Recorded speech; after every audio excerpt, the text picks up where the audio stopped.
Chairman, we're live. Okay, welcome back everybody on YouTube and those in the audience. We're in the afternoon session of September 16th. Our next agenda item is not an action item. This is just an update from our public defender, Scott Erickson. Scott, welcome. Thank you. I wonder if we should get you a mic. I don't know which one of these is the longest. Come over here and grab one of these. Oh, we could do this. One of these two, I think. Is that one longer? You still have one there, Al? Yeah. Let's see if this guy will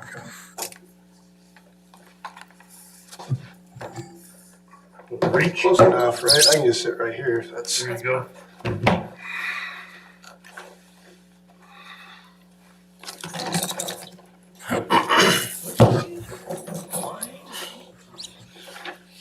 So what's the latest and greatest? well. Everything as far as Valley County goes is just fine. Things are going well. Caseload's about normal. Probably pretty similar to what it was last year. Wise, nothing out of the ordinary to report. As you know, the state will take over starting October 1st. They've hired their director. They've hired all the regional coordinators. I've met with the 4th District guy, who's Tony Geddes, who ran the Ada County office, who's very reasonable, very supportive. They don't start until October 1st.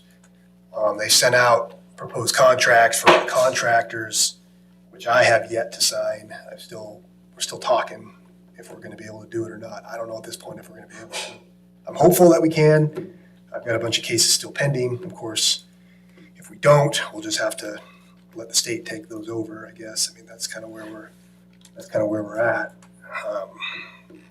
So there's certain things that are going on with that where I guess if we're accommodated, we can make it work. Otherwise, financially, we probably can't. So that's a situation. I'm not sure what will happen if that happens. I guess I know, for example, in Elmore County, they declined to sign there. It's a big enough county that the state actually came in and was going to take that over. The commissioners voted to do it. At this point, until 2029, unless the commissioners so request, there has to be a contracted attorney. And I think by the state law, the preference is to go to a local person, so you don't have somebody driving in for 3 hours, for court or doesn't know the area very well. But I think if they couldn't find anybody locally, they'd have to go outside of that. Again, the hope is we can make it work, but we're still talking. So I'm assuming if you decide that you're not going to take it, is there anything we need to do as a commission? No, there's nothing you need to do. It's all on the state. That was the point of that bill. It took it all away from the counties. You have nothing to. And then they cut everybody's salary. What's that? Yeah. And then they drop the salary for all you guys. Well, what they did is, for example, in Valley County, we just had a set contract amount, and I got paid every month, and that's what it was. And what they did is they didn't like that. I would say a good number of the contract counties did it that way, and they changed that to an hourly rate. But they didn't. There's no variance in the hourly rate for experience. There's no variance for where you live. We're one of the most expensive counties to live in. So the hourly rate here is $100 an hour is what we're paying our conflict guys, but we're also paying them windshield time. And we weren't nitpicky on, their billing. And this is a little more bureaucratically intensive than it was in the past. And so same rates here that it is in Sun Valley, that it is in Arco, that it is in Weiser, which, the cost of living is between the two, but there's not going to be any variance for that. I think they'll agree to pay for paralegals, but as far as who qualifies, they haven't said. They won't give me an answer yet if mine does or does not, which I need to know that. So Sure, absolutely. because I'm paying them regardless, right? And the amount we had in the past from Valley County was enough, I could pay we could pay the office, everybody was compensated. We knew what was coming in every month. This is different. So I guess we'll have to see how it goes. I do know there's stuff going on around the state. I do know there's a lot of fires to put out. The budget is a part of it. I mean, the state didn't put enough money aside. We told them they needed more. The state of Idaho spent about $43 million last year total, counting the grants, counting everything on public defense, adding all the counties together. They appropriated $49 million this year for 9 months of coverage because their fiscal year end is in June. But I don't know where that extra, they had to hire administrators, they had to get technology. So they're just saying there's not enough money to, the idea was I didn't want to see in the Valley County take a budget cut at all. But that, I don't know if that's going to happen or not, but it's worrisome. So it sounds to me like what they're trying to do is get more work out of you, That's a good way of so you saying can it. receive the same amount of pay you're doing under the contract. Well, that's my worry. If it's the situation where it's more work for less money, then it's not something I'm really interested in doing. Yeah. So, Are you gonna be, I mean, you'd be basically your own private sector, is what you'll be. which is what I am now, because I just have a contract with the county, but yes, and that's what I do.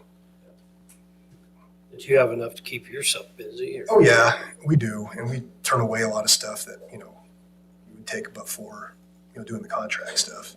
And I've got my own office. I mean, it's I remember when it was Brian Nagel came in and he said they had 500 something more cases by this time this year, and that was in August, than they had last year. it was busier this year, not out of control though. And we got 3 attorneys to split in between, so it's manageable, which is a good thing because we were funded we weren't stretched to the limit like a lot of counties are because Valley County was good to us. So, but how that's going to continue, that's my worry. So, Well, if you think about it, if you lose 20 or 30% of your public defenders statewide, the guys that are going to stick and take less money are going to have to work a lot harder to keep up with the caseload. right. That's what's Or they're going to have to put more funds in it to bump the salary up to keep everybody in it. The hope is that they're going to ask for a big appropriation come June, I believe, because they know they don't have enough either. I mean, it's not the administration's fault at the head of the state office that No. they want more money. It's just sometimes the only way to get the state to listen is you're going to have a crisis on your hands. Like what's happening in Oregon right now, there's nobody to represent people, so they just got to let people out. They don't have an attorney within That's so many positive. days. You've got somebody accused of pretty serious crimes, and the judges are just cutting them loose because they don't have anybody to appoint. seriously? Mm-hmm. Oh, goodness. Yep. Wow. Which will put a lot of pressure on the voters because they're not happy. And so they're going to go back to their reps and say, well, you need to pay these guys more so we have Right. people to do this job. Right. Well, like Blaine County was very well funded as well, and I know they took a big hit. Ada County took a big hit; they were well funded. Valley County, I don't know, Kootenai County. I mean, some of these higher cost of living places were pretty well funded to make up for counties. I think. I mean, that worked, but that doesn't seem right either. So. And I just wonder what the ACLU is going to do as far as the lawsuit. Hey, this is not working, man. Yeah, that's my worry too. If you lose a bunch of attorneys and you're over obsessive, you created the very problems you were trying to prevent. So. I don't know, that case is on appeal. I mean, it was thrown out, and now it's on appeal. But theoretically, it could get refiled if there's problems. The solution actually makes the problem worse. Yeah, the solution really is easy. It's more money, less cases per attorney. More money, more attorneys. And guys will stick around longer, and you'll get more of them to come, and they won't leave as soon as they can and go into the private sector or jump to the prosecution side where they can make more money. If you do that, you're going to be fine. That's the easy thing to do, I think. But I'm not a legislator either. If you should be. Uh, Your next job. yeah, that's all my wife needs to deal with. That's what my husband said. Maybe you should maybe take up painting or something for a while, just different career. You see me write, you wouldn't suggest that. I'm not a writer either. God, it's like Well, our fingers are crossed. I mean, you've been a great partner to the county. No, we appreciate it. To I've the always, residents here, and we've got to help encourage them to do the right thing and make sure that ours are taken care of. I was very vocal in the meetings up front, and I know El was too, about all of this. And the fact we did not want to lose you. I appreciate So that. We spoke many times. I did anyway. That make it right with ours. We like ours. Do a good job. I really appreciate that. And you've always been great to work with. So it's been a good. well, and it just blows my mind that they would cut salaries, put everybody on an hourly basis. And what's going to happen, I think, is they're going to come back against the counties. Even though it's a regional state-controlled thing, they'll be after the counties first because Yeah, I think it's their thinking was that if somebody's being paid a certain fee, they maybe don't put as much time in because they're getting their money anyway. But but all the institutional guys are being paid the same salary. So I don't understand. You have good attorneys and you have bad attorneys. I don't think the pay structure necessarily matters. But if you're going to pay an hourly rate, it needs to be a lot higher. $100 an hour is what they're paying, but that's including paying secretary, paralegal, office administration, all that stuff. So it doesn't end up near being that. We're in the private sector, hourly rates up, $400 an hour, Yeah. which is where we're at, in private practice. But that's a big difference.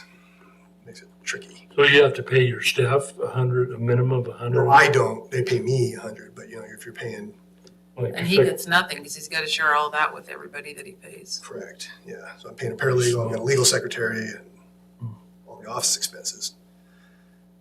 Well, I guess my only advice is just try and live through it because I bet it gets changed here in a few years. I'm thinking even this year they're going to run out of money. Yeah. More. That's the hope. I just, and I want to be able to keep my staff and not have Sure. to worry about any of that stuff. They're all local people and they've all been good. So, but anyway, so yeah, that's where we're at. So hopefully it's trying to be optimistic, but we'll see how it goes over the next. I'll know in the next 2 weeks probably where it's going to be. Well, keep us in the loop. I know when Doug wasn't, he missed the regional interviews. You were at a wedding, weren't you? Yes, sir. But we had 4 candidates and it was pretty obvious from Oh, the yeah. beginning that we got the best applicant. Oh yeah, he's very good. The other guys were, nice guys, probably great attorneys, but they didn't have any kind of experience on supervision. And Yeah, and that guy's been running Ada County for a very long time. So yeah, and then people up top are fine too. They're fine to do it. They've got a limited budget on their hands. It's just they're kind of caught between a rock and a hard place. But Portion out. yes, JFAC will So do great. the right thing. I hope so too. And hopefully, like I said, we'll know in 9 months or so The state. where everything's going to go as far as all that is.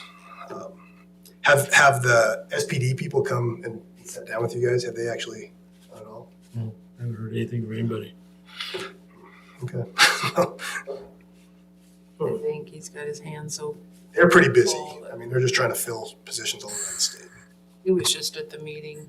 Neil and I were down in Idaho Falls a couple months ago, and he was down there talking. And Yeah, I know they're scrambling because they started them in June and wanted to have the whole system overhauled by October. It's tricky as well. So A lot of work. it is. It is. So anyway, well, I appreciate it. Well, and to echo Sherry's thoughts, thank you from Valley County for all the work you've done for us. And we've always got along great. You did a great job. And don't fix it if it ain't broke. Well, that was my point, it's but broke. Now we got to wait for somebody to understand the it. ACLU claimed it was broke. They're trying to do all of this for one claim that. yeah, it was a weird lawsuit. And there are some places that have issues, but I think, like I said, nothing that could have been fixed with more personnel, more money. It That was is. kind of my deal. That was my pitch from the beginning when this took over. I said, like, why don't we just leave the contractors alone until we figure out, start with the institutional Yeah, offices yeah. and then get to that. Start with the worst run systems and fix those first, and then move up the ladder. Well, these rural counties are just a different ballgame. Valley County, Adams County, Custer County, Lemhi that are out. They're far ways from any kind of population center. It's just a little more challenging to find people there. So, That's a big challenge. Well, thanks, Scott. Yeah, thank you. Keep us in the loop. If there's anything we can do and to help you out, let us know. I appreciate that. Thanks. Have a All good right. one. Have a great day. You too. And you can come see us anytime. This Well, doesn't yep. need to be your last term. I won't come in and yell at you with the Howlin' mob. Doug, do you want me to just Yeah, but drop we- that check downstairs? Yeah, and I'll talk with staff and we can make sure we will avoid that and issue a correct one. Perfect. All right, thanks. Yep. See Yeah. ya. So your first name was Ryan? Ryan. Is there anybody else coming for you, Ryan? Just you? Okay, so then we're gonna move on to our next agenda item. This is an action item. Presentation by Selway Bitterroot for ARPA funds. Ryan, come on up to the mic. Please introduce yourself for the records. Yeah, you can, either one, whatever one you want. All right. Well, thank you for having me. So I'm Ryan Gelfie. I'm the executive director of the Selway Bitterroot Frank Church Foundation. We are a nonprofit organization serving central Idaho and southwest Montana. Our central mission is really to connect people and communities to their wilderness and wild public lands throughout this area. And Valley County has a lot of these lands and communities that we serve. So I moved here a year and a half ago. I live in McCall. I moved here with my wife and 3 kids for this job, and I picked McCall partially because of its central location for our service area, which if you think Stanley to Salmon to Missoula, Grangeville, like that whole kind of pocket is where we operate. And McCall has got great schools, and this is where I decided to be.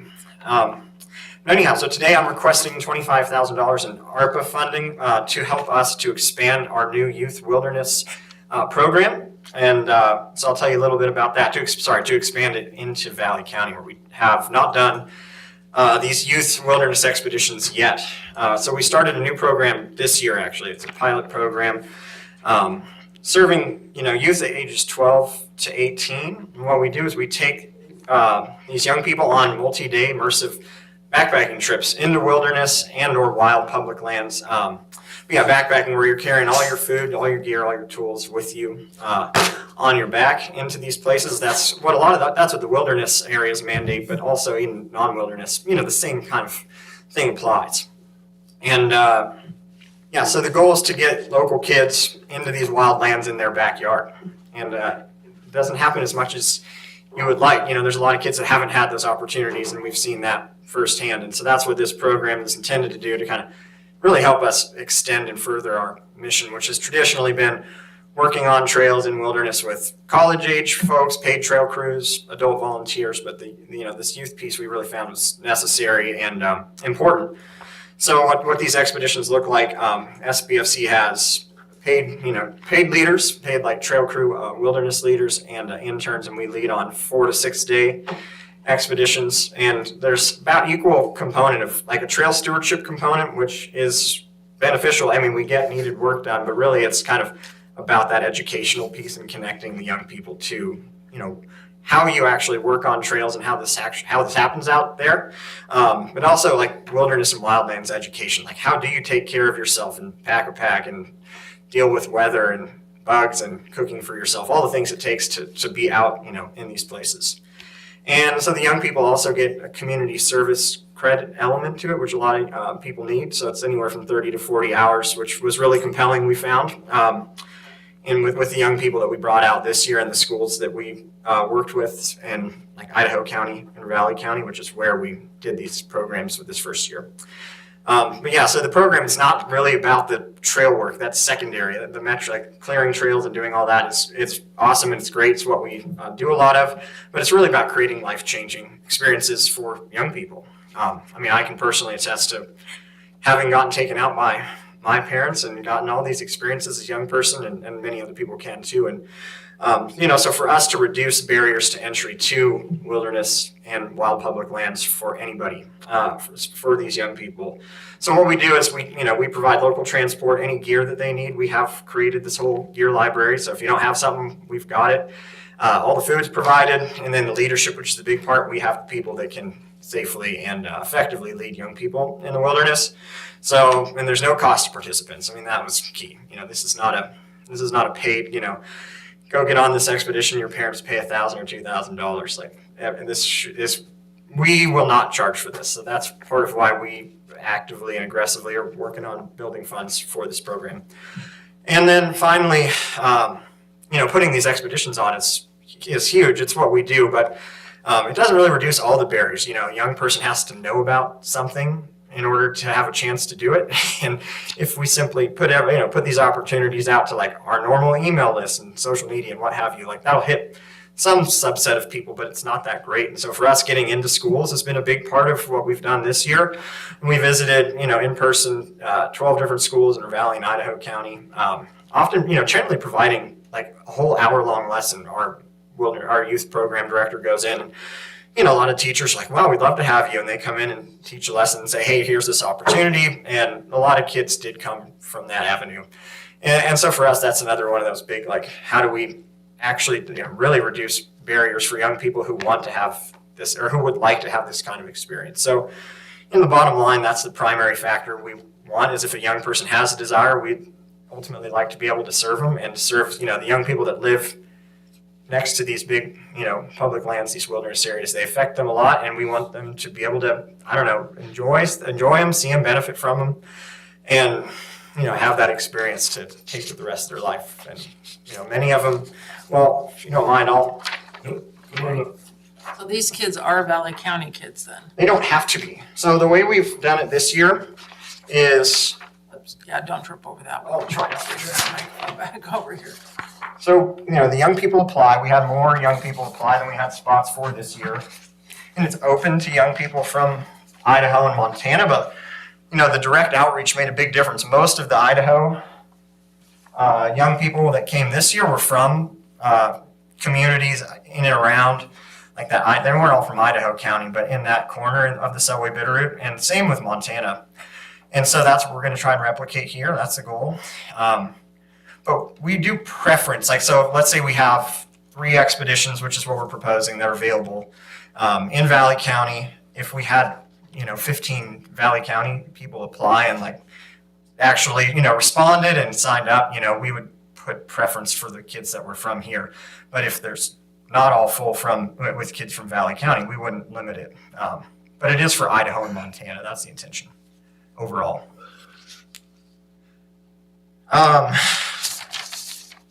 Yeah, that is, I'm sure you have questions. That's the nuts and bolts of what we're building and working on expanding here in the next year. I'm happy to take questions. I just appreciate your time and hearing me out today.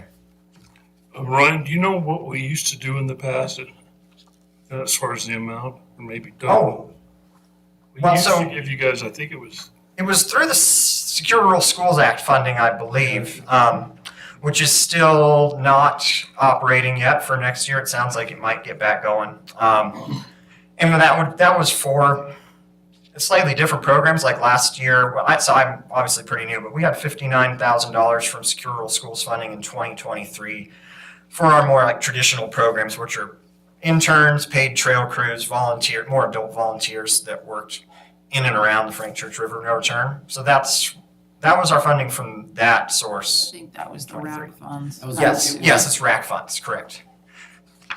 did you get any money last year? No. Not from mine. And I can explain it if you want. It's important, we work with 4 different racks, around the 4 different kind of corners of our wilderness area. And it's been problematic for sure. That was a pretty significant source of funding for our programs. And the way I understand it is some of the racks, they all got disbanded at the same time because something didn't happen at the Washington level. And We're so working on it now, so we're Yeah. hoping to have that rack back in place here shortly. that's what I've heard. I'm very excited about that. And so, we will definitely be making a proposal. It won't necessarily be for this youth program, although it might be part of it. We find that, we think this is what we really need to lean into more and more, serving people more directly, and particularly young people. The on the ground work and the stewardship is always going to be something we do, but we're trying to center our mission and how we really think about things more around people. So yeah, we will definitely be applying for Secure Rural Schools funding. I found this ARPA funding. You go on and you're like, what are all these different things that you can do? And I read all about this, and I'm like, this might actually be relevant to us. And to bring it back to the reason for the ARPA funding and COVID relief, right? Young people, we all know, they need to disconnect from their phones and get away from technology and all the ills that contributes to their lives. And I think having amazing public lands that you can leave your phone doesn't even work out there, which is great. And helping young people to have that experience, I have no doubt that it helps people. The issue though, Ryan, is we don't have much ARPA funds left. No, I understand that. Yeah. So I looked around and, called Doug initially and said, hey, is that something that are there still funds and are there not? And anyway, so that's how that's how I came before you today. And so I recognize you might not be able to do this at all, or maybe not to the full extent. If this doesn't work out, or it doesn't work out to the full extent, that's not the end of the road for us. I think we're going to push pretty hard to make this happen here next year somehow. And it's not even that, we're in an unknown time with our ARPA funds because we do have commitments made. And Okay. we don't know what the total cost of those are. Oh, And okay. so we're kind of in that unknown zone. Do we really have some left over? Do we not? Right. And so to commit anything further would be fiscally irresponsible of us Yep. because we may need them to complete the projects that we currently have. Okay. So I'm excited to see, you know, if we get there in time for RAC. I think this is a good project for RAC. Mm-hmm. And then maybe we just keep your information. If we do find some funding, then we can do that. Okay. Our budgets are already set. We can't do anything out of a budget. Yep. Um, Understand. Yeah. So that would be the thing is I'm not comfortable committing anything further. We've already made commitments that we have to fiscally finish Yep. and make sure that we have the funding available to do that. Understood. And that's the issue. I mean, I fully support it. I think it's a great project. I would like to see, I'm glad to hear that Valley County children are prioritized over Yeah. others. If we were to put county funding behind this someday, I would definitely Yes. put that a part of a MOU, but. Yeah, we would be happy to make that, to put that in writing, not to say only valid, if we have enough, applicants who follow up. Just and- prioritize them. Yeah, that would not be a problem. So I guess my feeling is the same as Sherry. As soon as we figure out what RAC is, hopefully we can help you that way. But Yep. as far as the ARPA, it's just not there right now. All right. Well, I appreciate you making the time for me today to come You coming in? and Thank talk you with for you. allowing us the opportunity to learn a little bit more about this. Yeah, we're excited about it, and I'm sure the future, whether it's with RAC or anything down the road, I think we'll be getting local kids out one way or another. How many of these you're operating today? This year we had 4 expeditions. Next year, we are scaling it. We've already secured. I'm talking throughout Montana and your whole realm. That's what I mean by 4. So that's not our main program. We produce a lot more adult and college age trail crews and volunteer programs. So we'll do about 50. We call them hitches, where you go out for 8 days at a time, give or take. But we do about 50 of those more traditional hitches. This youth program is new, and so next year our plan is to have 12, and we have already secured funding for our, the area to the north that we've already been doing them for about 7 or 8 of these expeditions. So the goal is to at least get 2 or 3 down in Valley County, and then also on the salmon chalice side of things too. That's the intention. What are you using to fund those others? So we have a National Forest Foundation grant that we just got word that was approved a couple weeks ago, and private donations for some of it. Like